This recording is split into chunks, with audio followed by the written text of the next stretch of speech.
Welcome to the SDA Housing Podcast, brought to you by NDIS Property Australia.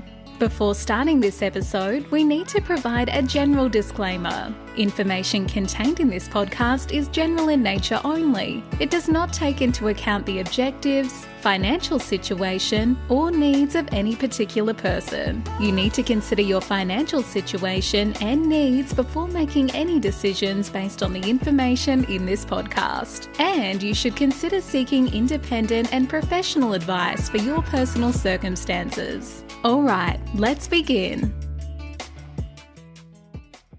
Hello everyone, my name is Debbie. I'm from NDIS Property Australia, and you're listening to the SDA Housing Podcast, a show that explains, highlights, guides and brings awareness about all things specialist disability accommodation in this ever-changing NDIS world. And today we have a special guest here in the office with us, Jeremy Sodden from Forward Access. Hi, Jeremy. Welcome. Thanks for having me. Yeah. Now, we last saw each other back in May, I think, in Sydney. Yeah. That was great. You did a really good presentation there, which is sort of one of the reasons that we wanted to get you on the show, because thought that was some really interesting and very pertinent information that some of our listeners might like to hear about in terms of basically the design standards, the NCC changes, that sort of thing. So before we get into that, tell us a little bit about yourself.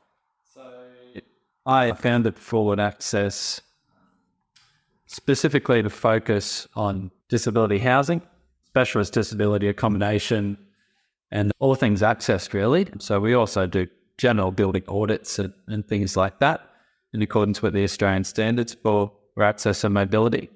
But one of our core competencies is specialist disability accommodation. And previously I was a building certifier by trade and decided to specifically focus on SDA and housing for people with disabilities. So that's how Forward Access started. Fabulous. So how long have you been operating now? Over just over 2 years. Okay. Oh, sorry, not yet 2 years. Just about to hit the 2 year mark. And loving every minute of it. Great. So what made you decide to get specifically into the accessibility side of things? So previously it was a building certified. It's definitely not a building certifier's mandate to focus solely on access. We're dealing with a lot of other things to do with fire safety, all other building requirements. So unfortunately, access falls by the wayside a bit, and not every building certifier is up to scratch really, unfortunately. Before I started Forward Access, I actually had a brief stint in London for 2 years and worked a lot in aged care and disability accommodation over there. Oh, cool. Prior to doing that, that wasn't my focus as a building certifier either. I was mainly doing residential builds and small commercial builds or things like that, certifying those. But once I found my feet in disability accommodation in London, all things access over there, I've decided that's what I'm focused on in Australia also. I've got a bit of a passion about it. Yeah, absolutely. Great. So, all right, tell us, what is the importance of accessible standards in today's building world? So absolutely. Unfortunately, Australian buildings, especially residential housing, hasn't had any accessibility standards imposed on it. So finally getting the NCC livable housing standard, that's been adopted in Queensland on the 1st of October this year, 2023.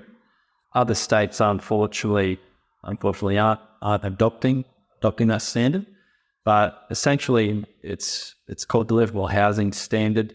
It's now going to be applicable to new residential buildings. That's a brand new standard, and it incorporates things like access from the front boundary or a car parking space, at least one step-free entrance, a bathroom with a toilet on the ground level, a shower that doesn't have a hob in it, generally wider doors and wider corridors, and reinforcement within the bathroom. So for the future installation of grab rails and things like that. Those are all brand new requirements that are yet to actually come into play, but will be coming into play for residential housing in Australia. But prior to this, for a new residential build, there hasn't really been any accessibility requirements. Yeah. Now, I thought this was actually coming into play in most states in Australia, apart from New South Wales and WA. So New South Wales at this stage have chosen not to adopt it. So WA is the same. Queensland and a few other states are adopting it this year. So Queensland and the Northern Territory and the ACT are adopting it on October the 1st, 2023. Victoria and Tasmania and South Australia, I believe, have postponed their adoption to the 1st of October 2024. Okay. So, multiple different states adopting it at different times, which can also be confusing. Yeah, it certainly is. So, okay, tell us, I guess, the cost impacts that this is going to have on the industry, on builders. So, obviously, with a new set of standards comes an additional cost to home builders and home purchasers.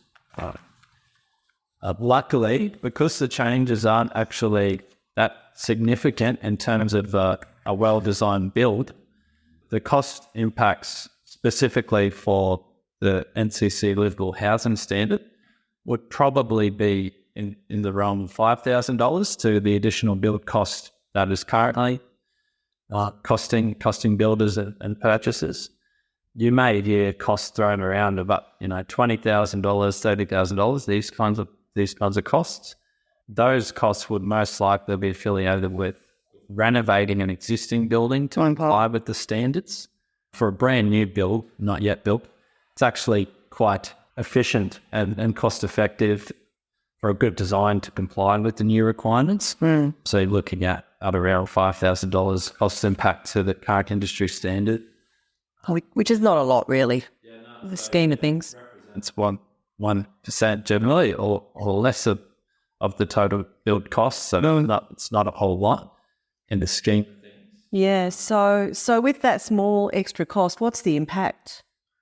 So you'll have a building that will have some level transitions, some wider circulation spaces, and general better accessibility. So you'll have a building if you had an accident, you're on crutches, things like that. Everyone's had those sorts of experiences. It makes your house a lot more functional, a lot easier to get around in for elderly people who are less mobile. But then it also makes it easier for them to access all their facilities in their building and actually get into the house, not step through a big step at the front door or something like that. So, people can live in their houses for longer. They require less care services to come in and out. They might even require less mobility devices and things like that to get around. So it creates a much better living environment for people with mobility issues, that's for sure. Yeah, I mean, I can definitely relate, and I'm sure a lot of people can. I remember breaking my foot once. I was living in Sydney in an apartment that was up a very long, steep flight of stairs, and having to get up and down that or with crutches and hobbling around, it's tough. Yeah, absolutely. So that's just for those of us that are pretty well, able-bodied in every other way. So, it's interesting when you think of it from that point of view. Just makes living easier. Yeah, definitely, just easier. Yeah. So, okay, with the SDA design standards, what kind of an impact are these new NCC changes going to have? Yeah, so SDA and the new NCC changes, so the livable housing standard, are completely separate. They sit separate to each other. The NCC changes, the livable housing standard, that's the realm and remit of the building certifier to enforce. They have to make sure it's fully compliant with that standard. But the SDA design standard, the SDA requirements, falls into the remit of an SDA assessor. And yeah, there's very minor crossover in terms of improved livability for SDA, but all other categories of SDA are far superior to the NCC livable housing standard. Yeah, SDA is much more onerous and many more requirements than just the NCC livable housing standard.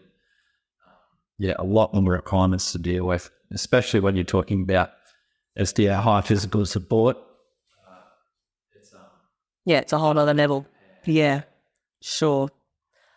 All right, well, let's move on now to the SDA assessor side of things. So you are an SDA assessor.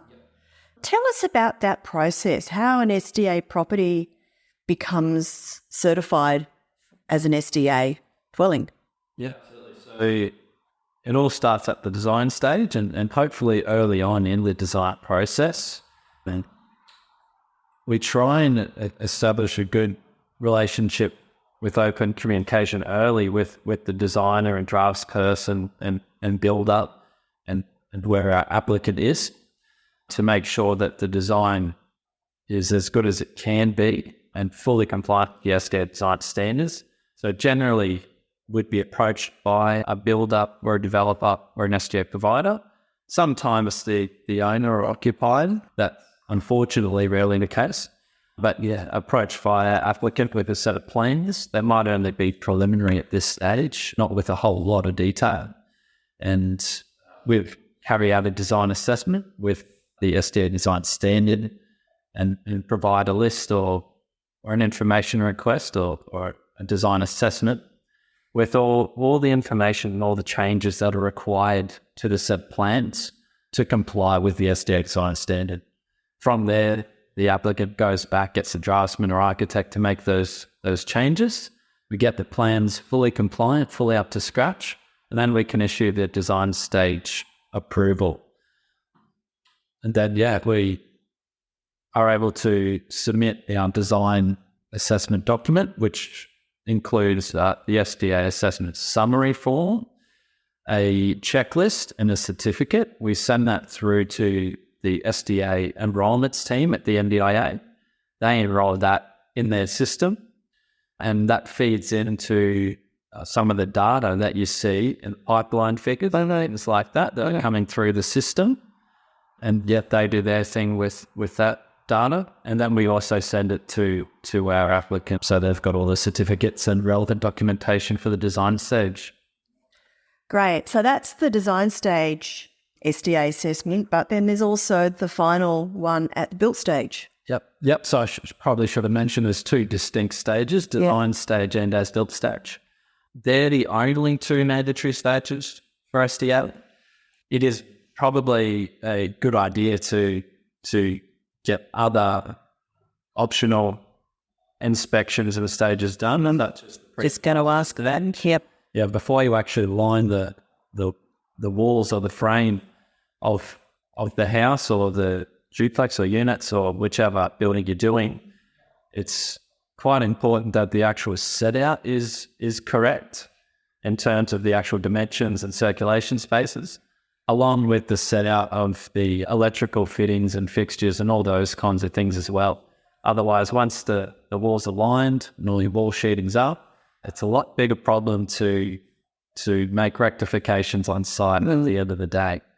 So there is the as-built stage, but leading up to that, it is definitely a good idea to get the SDA assessor involved throughout the build, just to make sure that it's all going to comply at the final stage. Sure. How many sort of different intermediate assessments do you think would be most useful? Generally two. For SDA, fully accessible high physical support, definitely two, but also two for the lower stages as well. What we generally do is we like to make sure that the actual gradients in the floor of the bathroom are compliant, just because there's very specific gradient requirements for bathroom floors. So that's one sort of separate stage. Often that is not ready at the same time as the pre-sheeting inspection for the frame stage. So that is often at a different timing. They can try and get those to line up, but it's very difficult. And yeah, the second one would be the pre-sheeting inspection by aligning the walls. So generally 2 during the build is sufficient, and that should be able to best meet the needs of the builder to also line up their inspections with other consultants at people as well. So generally 2 leading up to the as-built stage. And then the final as-built stage, once everything is fully completed, we come in and do the final inspection. We use a very similar, or exactly the same, to be honest, inspection checklist as the design stage to make sure that the build completely complies with the design stage that we've already approved and the SDA design standards. At the as-built stage as well, that's the stage at which we also check things like slip resistance of the flooring to make sure that the emergency power system is in place. All these kinds of things. So we have to get evidence and statements from the builder in terms of items that we may not be able to see. And we have to get checklists from them as well completed. And we have to get certificates for things that they've done as well. So we do collate a bit of information from the builder. And for example, the slip resistance tests that are completed for the flooring and the walkways and things like that, we have to obtain that before providing the as-built approval. Mm-hmm. Okay, so it's a real process. I think a lot of people that we speak to who are potentially maybe looking at doing a refurbishment of their property to make it NDI to SDA compliance, or just wanting to find out the whole build process, I don't think anyone really has any comprehension of how detailed and really high-end these specs are. Yeah, absolutely. Down to the millimetre, and there's so many other things involved. Yeah, absolutely. There's not a whole lot of flexibility in terms of if someone unfortunately gets something wrong, that it really have to go back in and fix it to comply to the millimetre, to have to get everything 100% perfect before we can actually provide the as-built approvals at the end of the day. Yep. Once you've got that as-built approval at that SDA certification, then the SDA provider can actually enrol the property. That's right. They need that certificate though to do so. Yep. That's correct. So that also is probably a good segue to say that the SDA provider and the SDA assessor, they're 2 separate entities, but they should be in good communication as well, I believe. They technically don't even have to know each other, never have to talk, never have to do anything together. But it's a very good idea that they're talking. They both know what's happening with the project and they're on the same page. For sure. And this is where it comes down to collaboration. There's so many stakeholders involved in every step of the way of developing SDA that, everyone's got to be working on the same page. Yeah, definitely. And you see projects fall over and projects not go smoothly, literally because not everyone's working towards the same goal. Happens all the time, unfortunately. Well, I'm sure it does. How many projects have you worked on so far? A lot, hundreds. So I don't know the count now, but probably be 400 or 500 so far over the span of 2 years.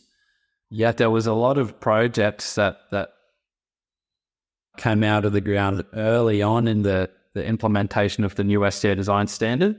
Once the actual SDA design standard in its current form was released, there was a big surge of projects at that point. So in the first year of the SDA design standard coming play, we looked at a couple of hundred projects. There was lots and lots of work done early. Once everyone knew about the SDA design standards and had a set of rules and standards to work with, they really got to work early. Mm-hmm. That probably helped things in terms of putting a bit of stock out there in the market for SDA, but unfortunately it's probably not designed specifically to meet the needs of every SDA participant. So now we're really starting to see that the purpose-built homes come into play for SDA participants. They're really getting a big say in exactly what's to be built and how they want it to build and look. So now we're getting the really good projects coming to light. Yeah, I want to talk to you more about that in a bit. But back to the SDA standards. So the SDA guidelines that we're working with were issued in October 2019.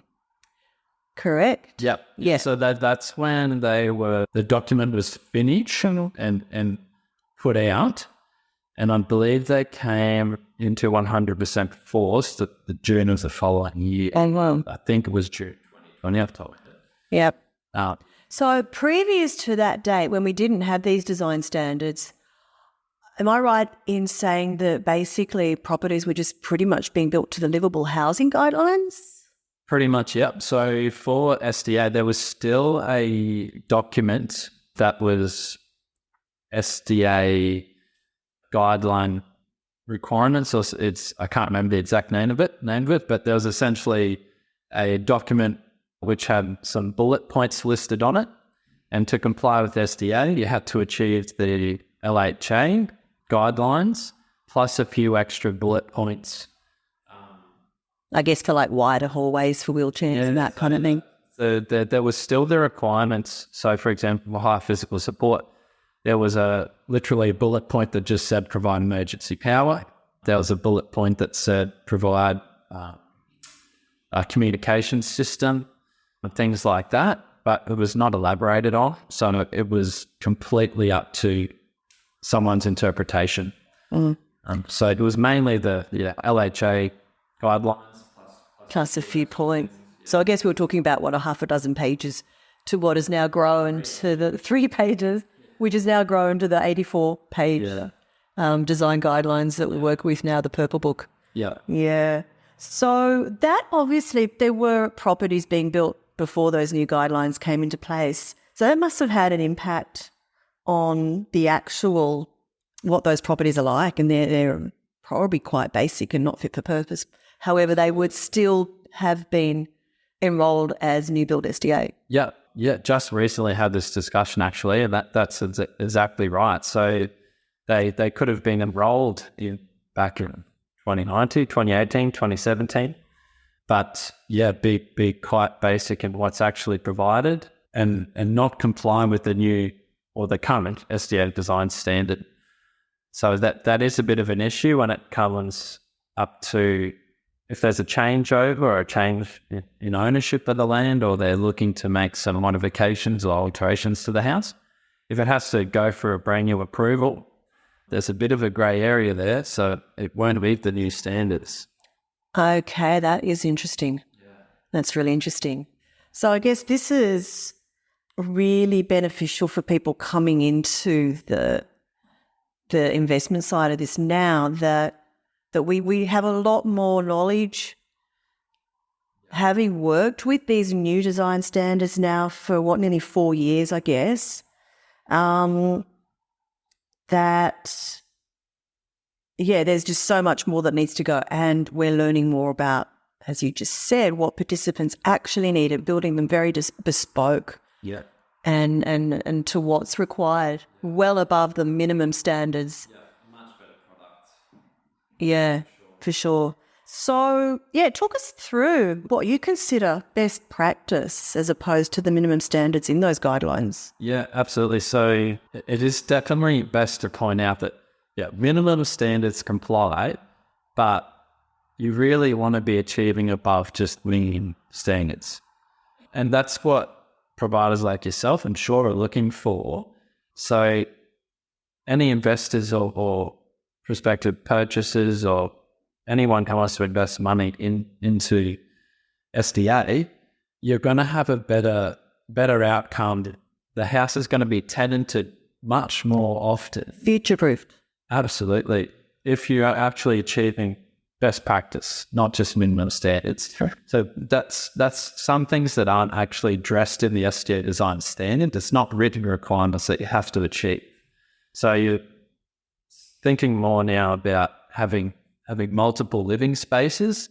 If you're going to have two or more participants living together, one shared living space is often not adequate. Yeah. You need separate living spaces for people in a house. And in those early designs, there was lots of buildings with just one lounge room. So, multiple living spaces, so at least two if you're having at least two occupants in the building. Things like additional storage. Yeah, for sure. If you've got occupants in wheelchairs, occupants often firstly have more than one single wheelchair, so they need somewhere to put those additional wheelchairs. You also have things like mobility scooters, have other equipment that people just like to store somewhere in the house. And there's very little storage areas in some of those first iterations of the design. And people have now realised the more storage, the better. So additional storage spaces for sure. And that, again, those storage spaces should probably incorporate some things like charging points.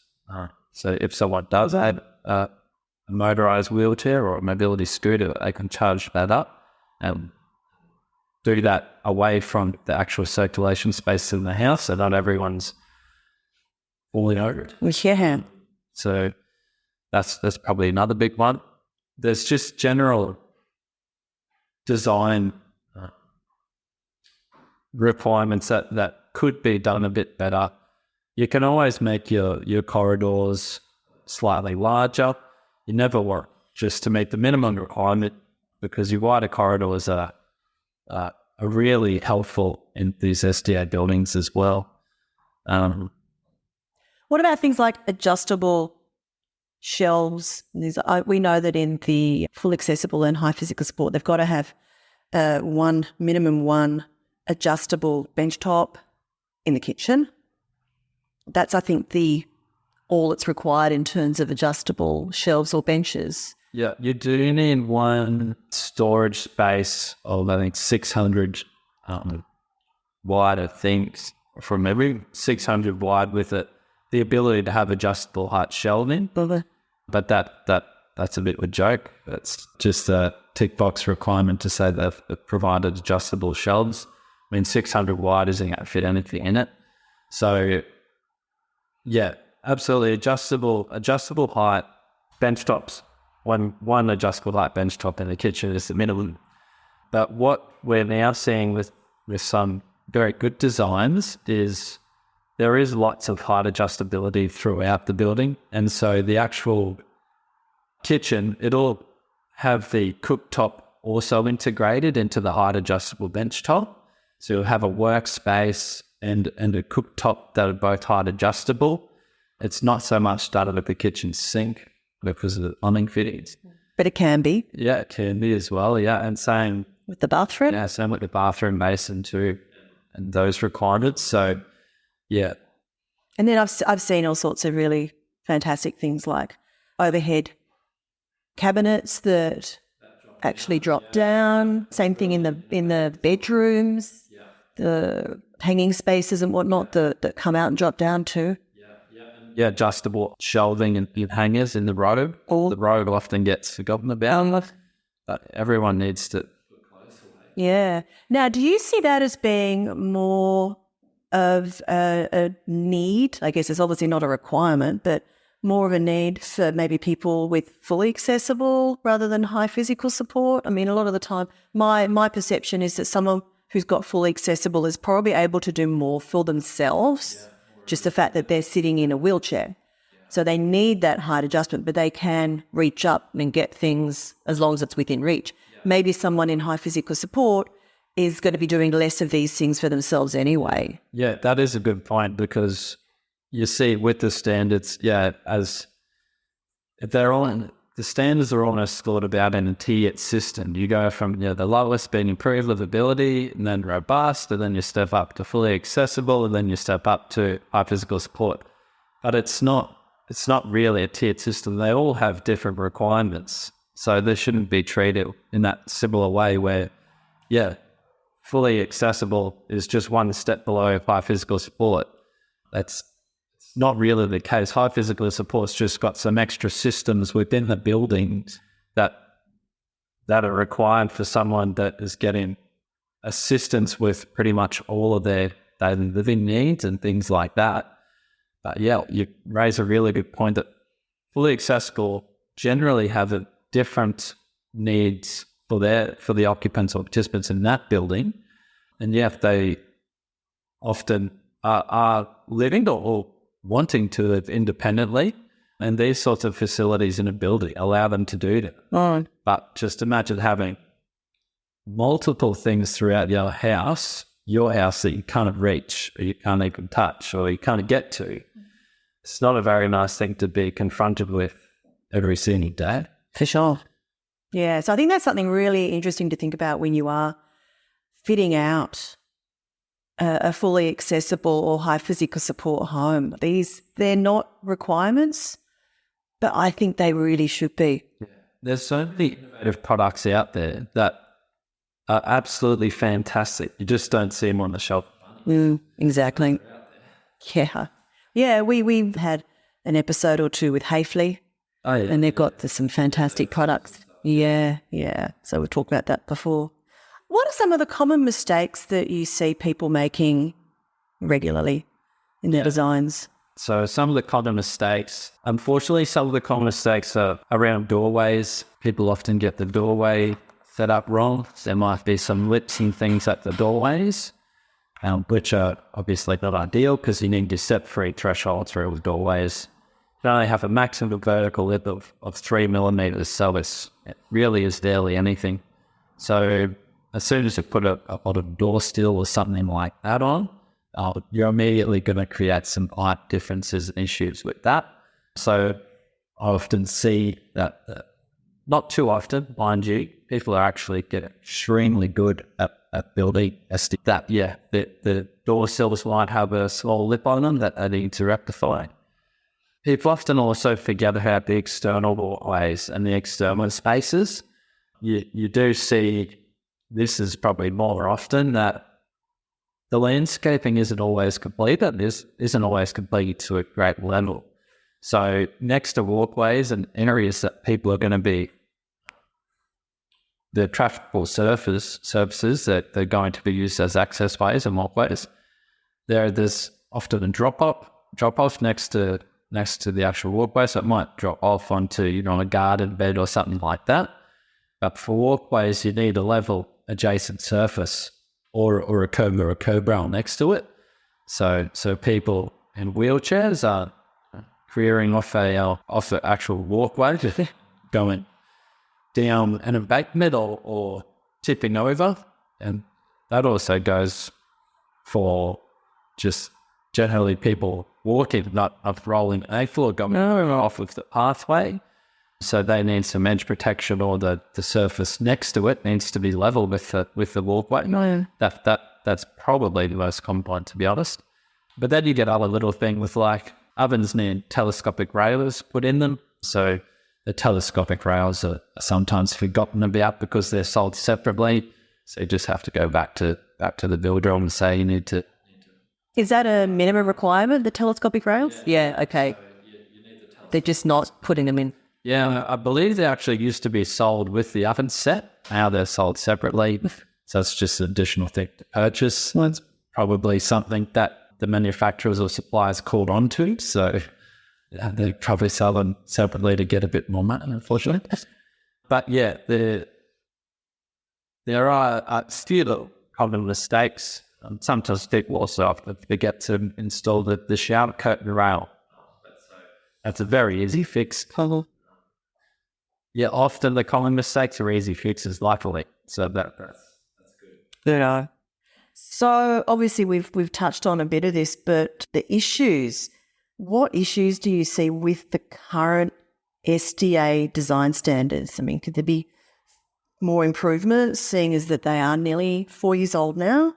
Yeah, so the current version, the NDIA have actually come out and said that there will be a new version or an updated SDA design standard in 2023.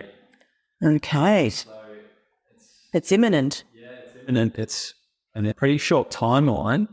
I would be surprised to see it be released in 2023. I mean, I hope it is, but yeah, it's a very tight time frame to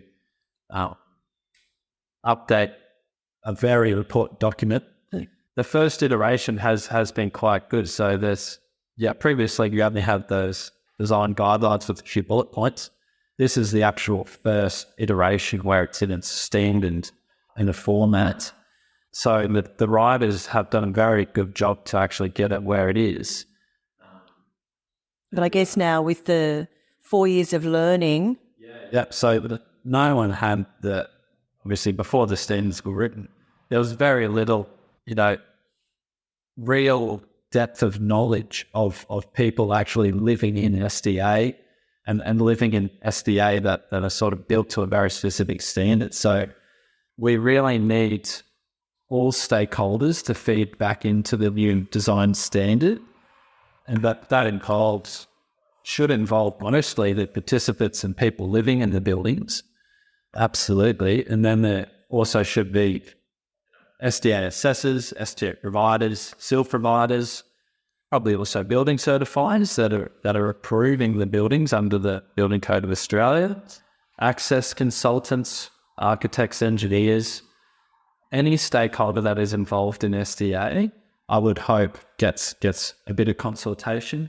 They haven't called for consultations or anything for the review? Not that I'm aware of. I believe they do have a few regular consultants, the NDIA, a few regular consultants or parties that they refer matters on to that deal with SDA.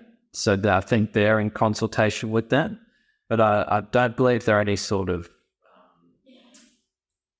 peak bodies or groups of consultation or sort of public consultation that has occurred as of yet. So I do hope that occurs pretty soon. And I hope that there's a draft as well to provide comments on. Yeah.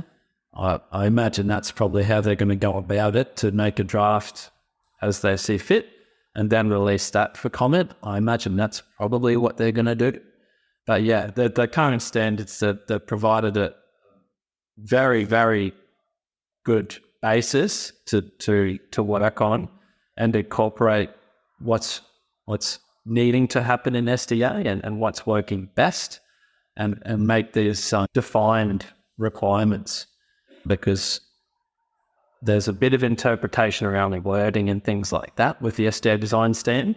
So it'd be good to get it all defined and get a really solid document. Very clear and precise. More black and white than grey and interpreted. For sure. So what would you like to see? Where do you see the new standards going? What would you like to see in them? Personally, yeah, some more defined terms in terms of the way it's actually written, to have defined terms in there, so it's very clear what things mean. So it's not up to interpretation.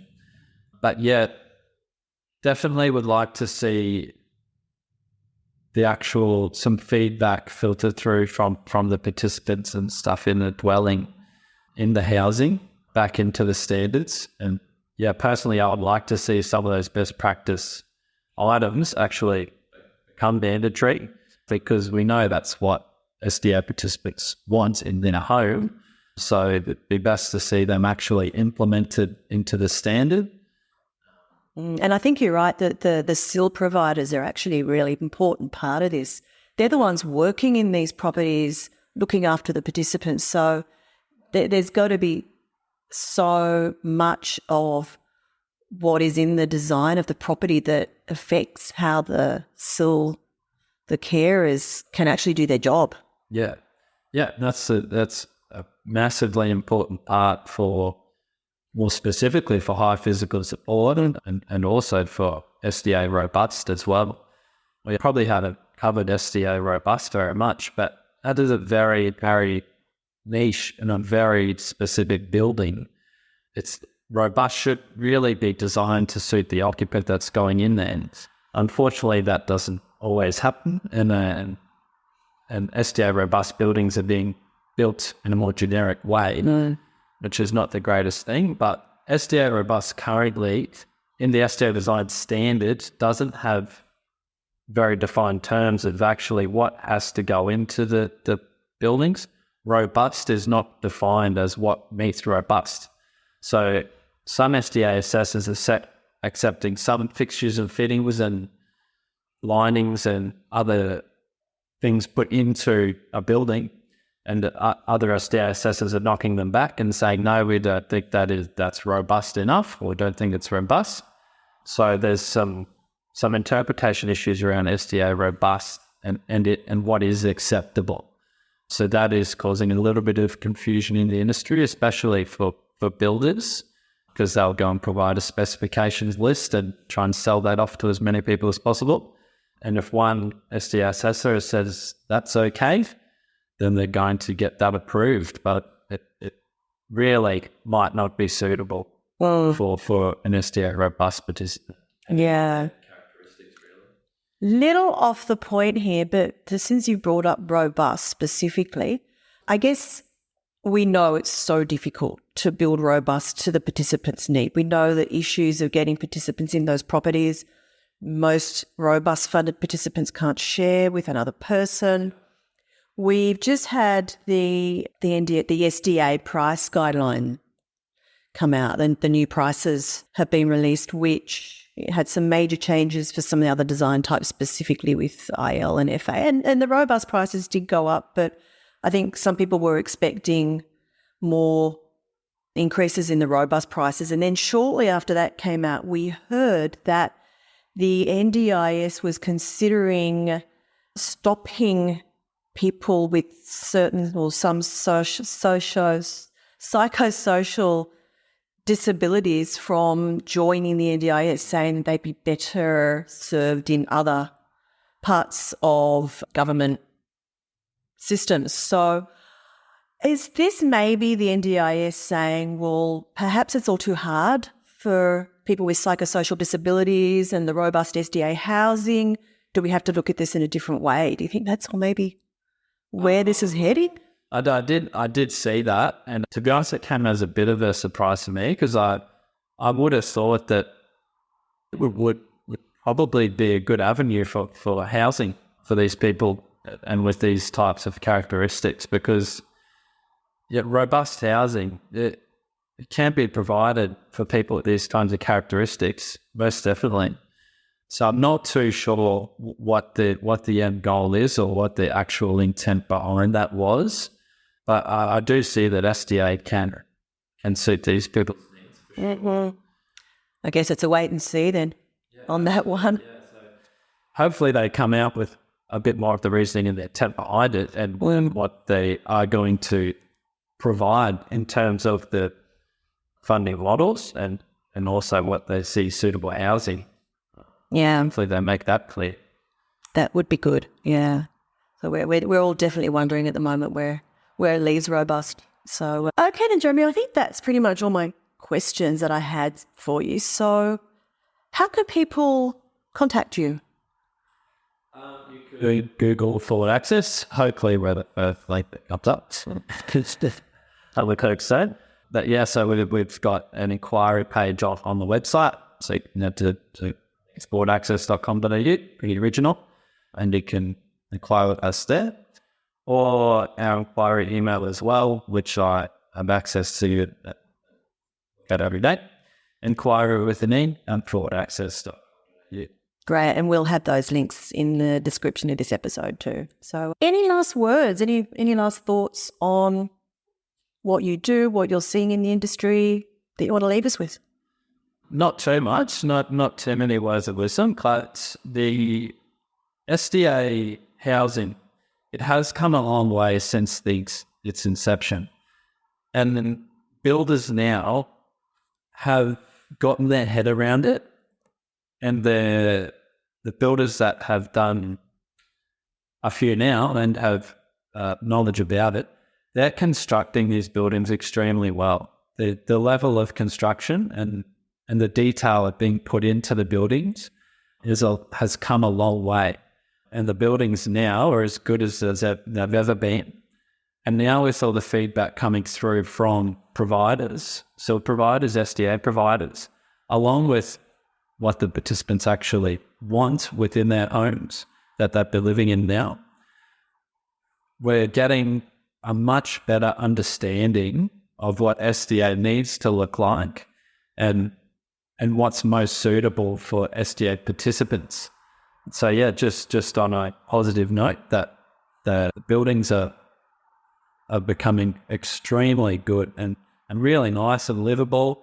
They look and feel like nice houses to live in, and it is creating an awesome outcome for SDA participants, and it'd be lovely to see it continue.